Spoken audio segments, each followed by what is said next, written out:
The second one, the Herod's Temple, the first one. So that's why the sister chapel is like this, very narrow, very high, with a curved ceiling. These are the Solomon's Temple measures written in the Bible. And it is also considered a very holy place because there is the election of the Pope, and the election of the Pope, as I told you, is held by the Holy Spirit.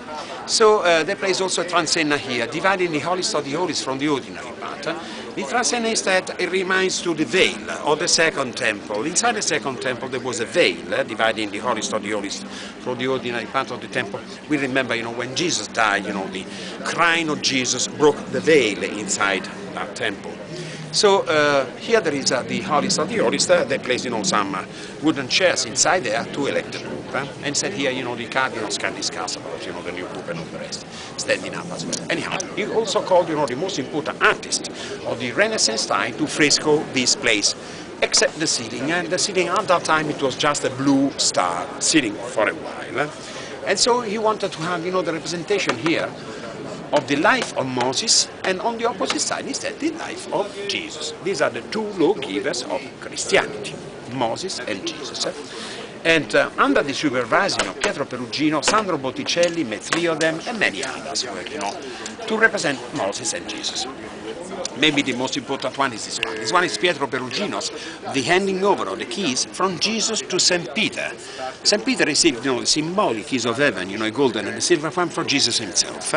He is considered by the Catholics for the first pope. Then there were, the other popes, the continuity of the popes. Until today, 266 of them, 266 plus St. Peter, of course, the first one. And anyhow, here there is the representation of an idealistic Solomon's Temple again, meaning the continuity of the Jewish religion. Here instead, two arches of Constantine. The Arch of Constantine is still visible in front of the Roman Colosseum. It was very well kept, even during the Middle Ages, because instead, usually, the marble monuments were pillaged by the Romans themselves, during the Middle Ages, because they were very poor. So they turned, marble into lime to make new churches and to make new buildings. And there were 34 marble arches here in Rome. Now there are only three left. The Arch of Constantine, the Arch of Titus, and the Arch of Septimius Severus at the end of the Roman Forum. The Colosseum was turned into a quarry for a long, long time.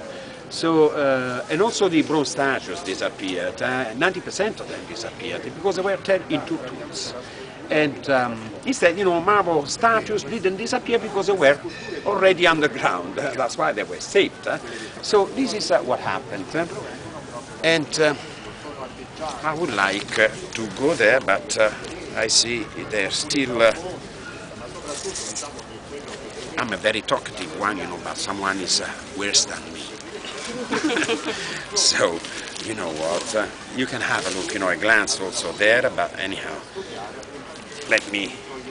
now I need help. You will be paid in the end. Can you see this one anyhow? This one is the ceiling. You will be paid if you work well, of course, otherwise, you will get a sack. These are the cruel laws of the market.